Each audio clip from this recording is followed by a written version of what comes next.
lass mich nicht durch materielle, weltliche Dinge und durch falsche Denkweisen irre Wege gehen und lass mich nicht durch Irrlehren in irgendwelche Glaubensabhängigkeit verfallen.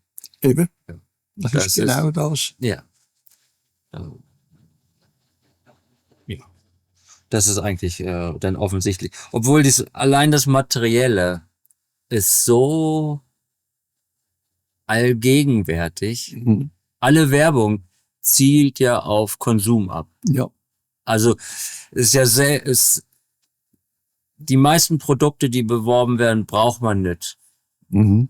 Oder jedenfalls dann nicht immer neu oder so. Neues Auto oder Das ist genau gleich mit den Gedanken, die du hegen und pflegen tust. Die einen brauchst, die anderen brauchst du nicht. Die einen sind gut, der andere ist Shit. ja. Und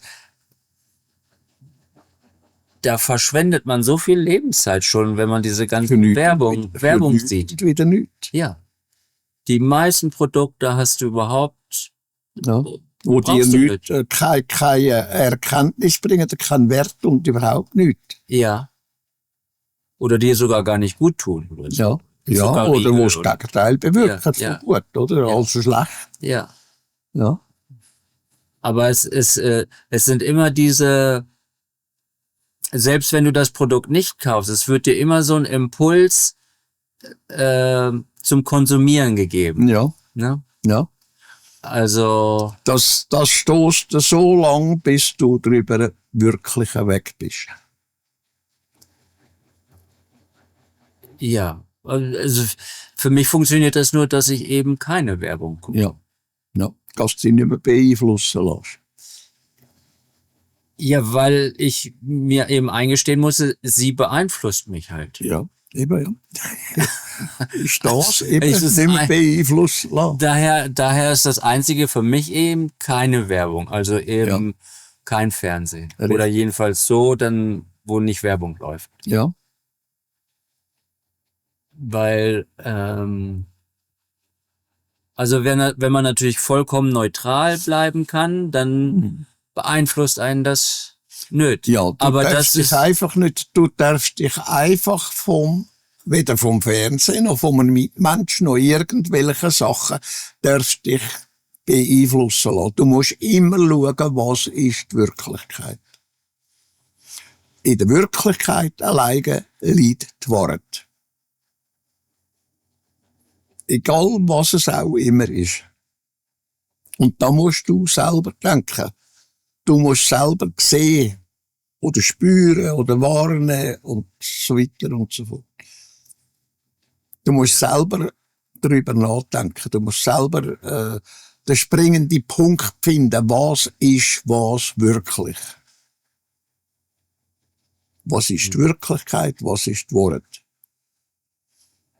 Du kannst da alles Mögliche sehen in der Welt draussen. Du kannst Fernsehen schauen und so weiter und so fort.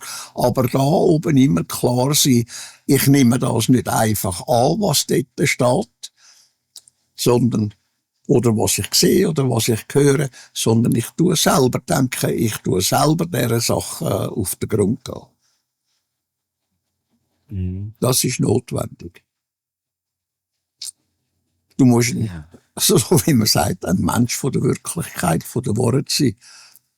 Bei dir selber. Ja, es bedarf halt viel Energie. Ja, das braucht Energie, natürlich. Aber die Energie schaffst du selber. Ja. Ja, Und je mehr du es zur Gewohnheit machst, desto leichter fällt es dir. Ja, du kannst das nicht zur Gewohnheit machen. Zur Gewohnheit machen kannst du den Glauben. Ah, okay. Aber die Wirklichkeit und die Wahrheit kannst du nicht zur Gewohnheit machen. Ja, okay, das stimmt, ja. Denn du lernst immer wieder dazu. Du gehst immer weiter und weiter und weiter, wirst wissender.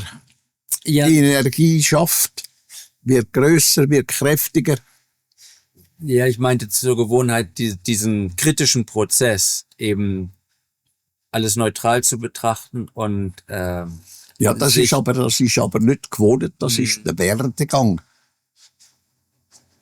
Der laufende Werdegang. Das ist nicht gewohnt. Okay. Gewohnt ist Glauben. Ah, ja. Mit der Gewohnheit lernst du gar nichts. Da bist du im Glauben gefangen. Da bist du immer auf dem gleichen Stand. Nur wenn du dem Werdegang folgen tust. Der Werdegang geht immer weiter, weiter, weiter, weiter, hört nie auf.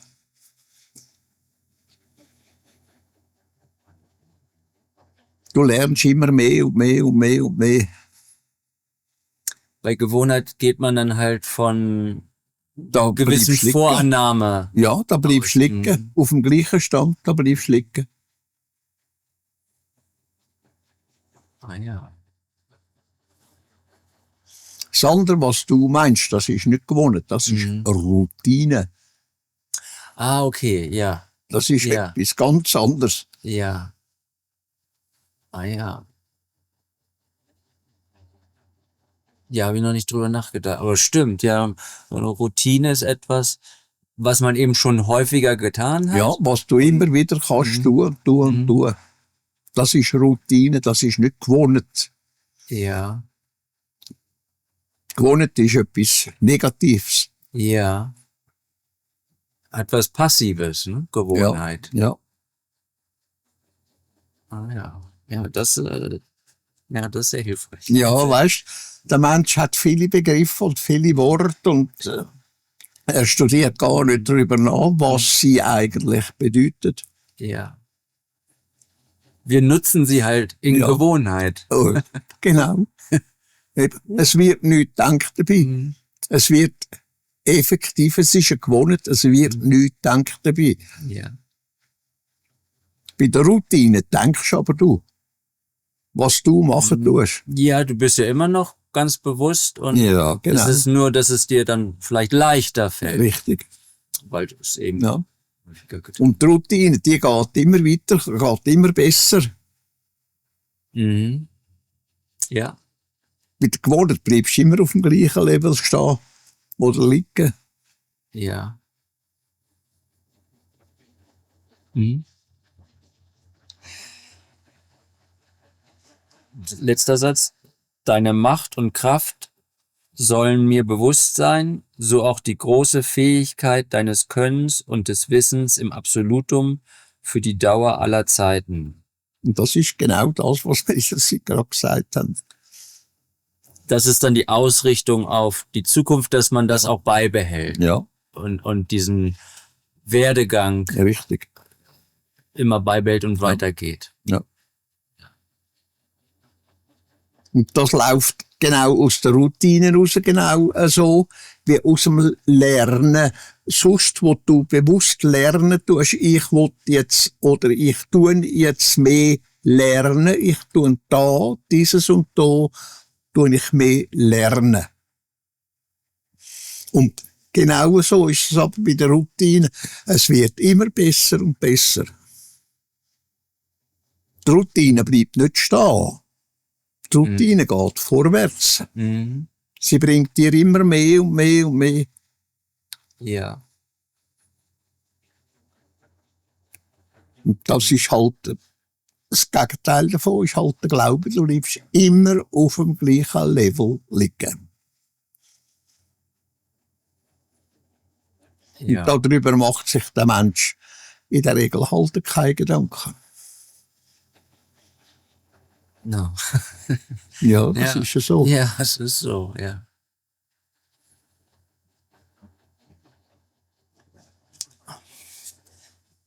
Aber das kannst du einfach den Menschen, kannst du das nicht einfach belehren, einen Vortrag halten oder und so weiter und so fort. Da musst du langsam musst du darauf hinweisen. Das geht Jahre, Jahrzehnte. Das geht das Leben lang. Ja. Ja, überhaupt, wie wenige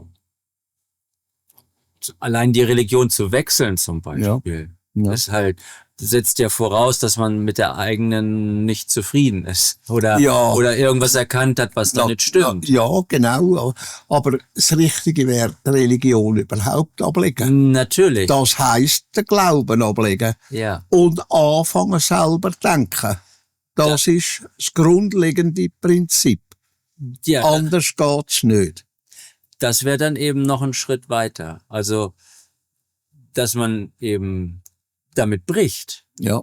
Ja, einfach, dass du zu einer anderen Religion gehst. Dort ist wieder der Shit da. Ja. Der Glaube. Ja.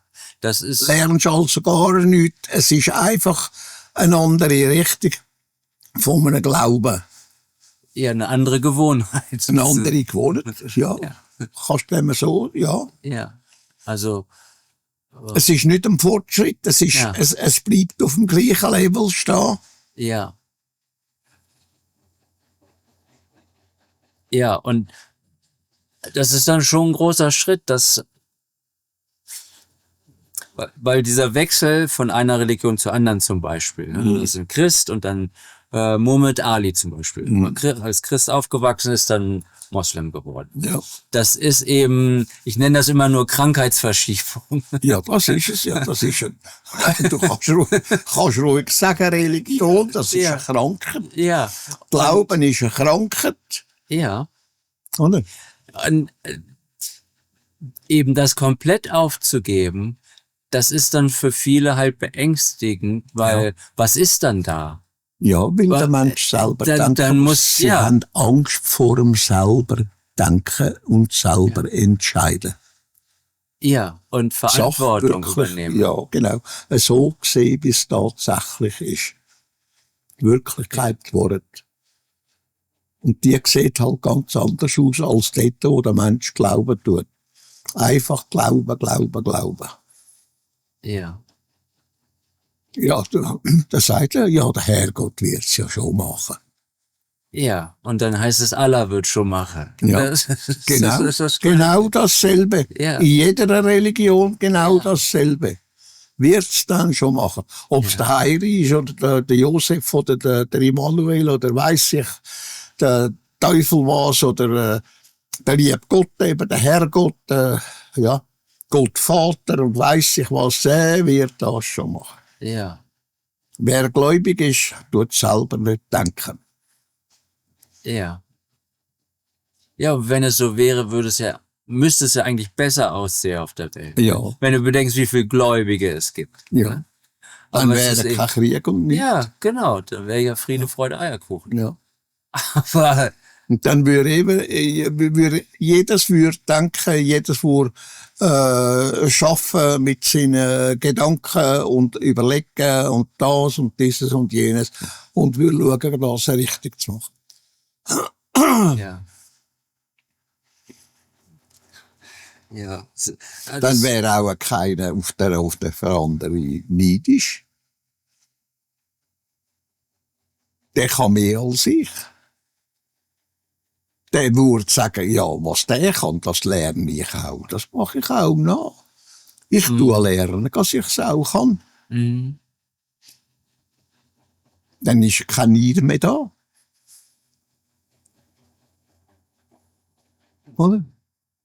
Und jetzt, wenn du durch die Welt durchläufst, siehst du überall, Menschen sind neidisch auf die anderen. Ja. Oder? Die haben mehr Geld oder mehr Gut oder wissen mehr oder sonst oder irgendwas oder immer neidisch auf die anderen. Warum? Ja, gute Frage. Ja, weil's glauben tun. Glauben statt selber lernen, statt selber denken. Überlegen, wieso hat jetzt der andere mehr als ich? Herausfinden, warum. Und schauen, selber zu machen.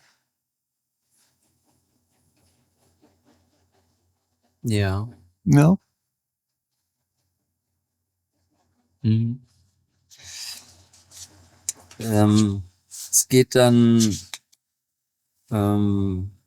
weiter mit dem nächsten Kapitel, Kapitel 7. Da heißt es der Richtgeist.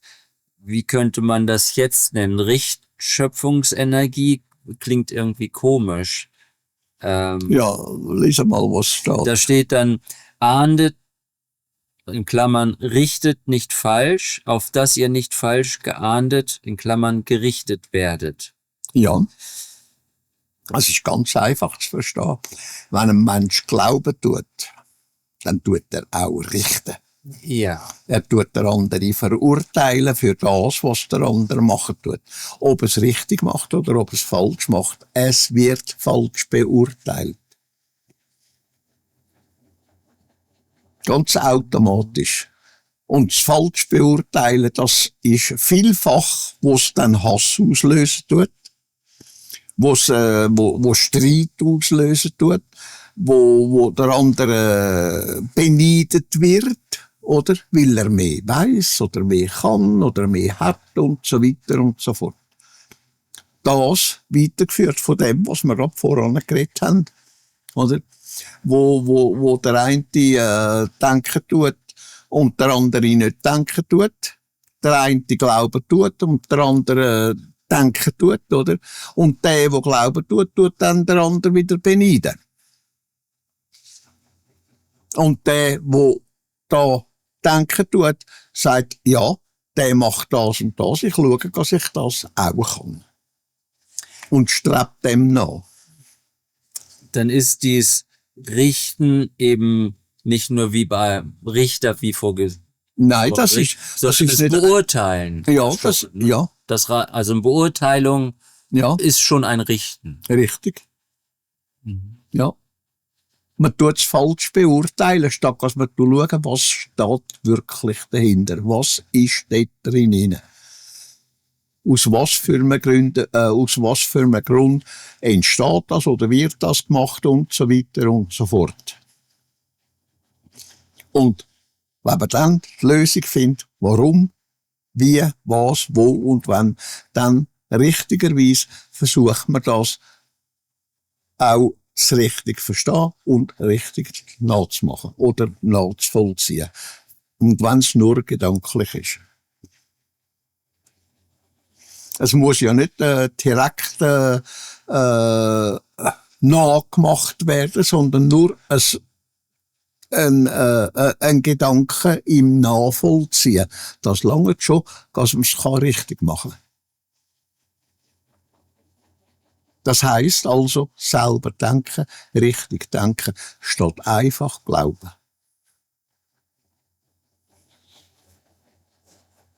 Mhm. Ist mir genug einfach gesagt, aber schwer gemacht. Ja. Da muss halt der Mensch, wie man so sagt, vor sich selber knündeln. Oder? Ja. Vor sich selber knündeln und sagen, du musst es halt richtig machen. Ja. Du musst halt nicht glauben, du musst halt selber denken. Oder? So wie es die anderen machen, die gläubig sind, aber knündeln und so einen lieben Gott und weiss der Teufel was beten. Statt zu sich selber und zu sich selber sagen, was er zu tun hat, was er soll machen und so weiter und so fort. Nicht muss, sondern soll. Ja. Wie kann man Knünle auf Hochdeutsch übersetzen? Was meinst du? Wo du sagst, man muss Knünle,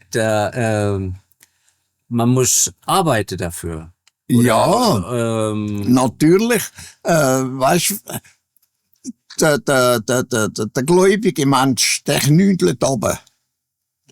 Ja. Zum Betten oder zum Betteln. Oder? Geht er auf die Knie runter. Ja. Oder? Das siehst du sehr viel. Ja. Bei den religiösen Menschen, dass sie knündeln und die Hände falten und dann zu einem imaginären lieben Gott rufen tun, oder? Ja. Oder?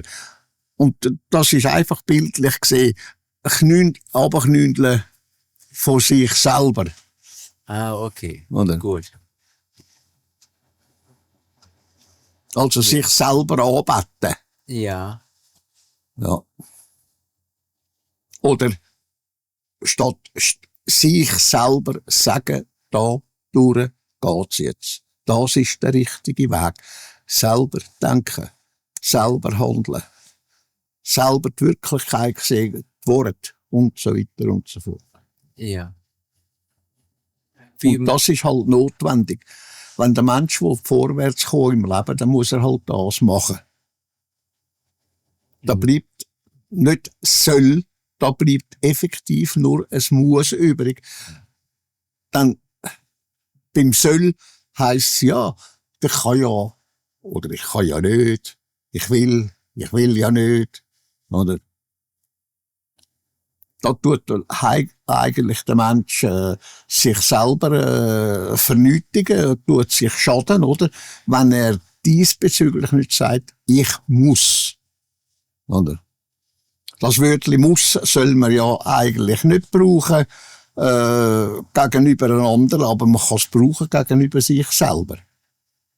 Gegenüber anderen brauchen das sofort irgendwie schafft es einfach eine Art von Feindschaft. Oder? Und dort soll man nicht sagen muss, sondern es soll. Aber sich selber kann man sagen, ich muss. Oder? Mhm.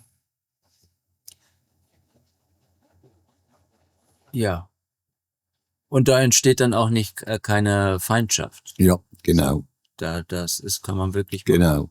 Ja. Wenn du aber zu einem anderen sagst, musst, dann ist sofort irgendetwas da, wo Widerstand erzeugen tut. Ja. Oder? Ja.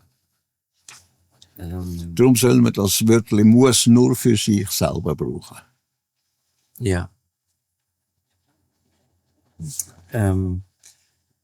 Das ist Seite 68, ja. Und zwar heißt das, die Bedachtserhöhung in Klammern Andachtserhöhung. Übet euch in bestimmter Bedacht, in Klammern bewusste, aufbauende Aufforderung an euch selbst, Klammer zu, Genau. So werdet euch gegeben und suchet, so werdet ihr finden. Ja. Klopft an, so werdet euch aufgetan. Ja, und das ist immer auf sich selber bezogen. Wenn du bei dir selber anklopfst, dann machst du auf.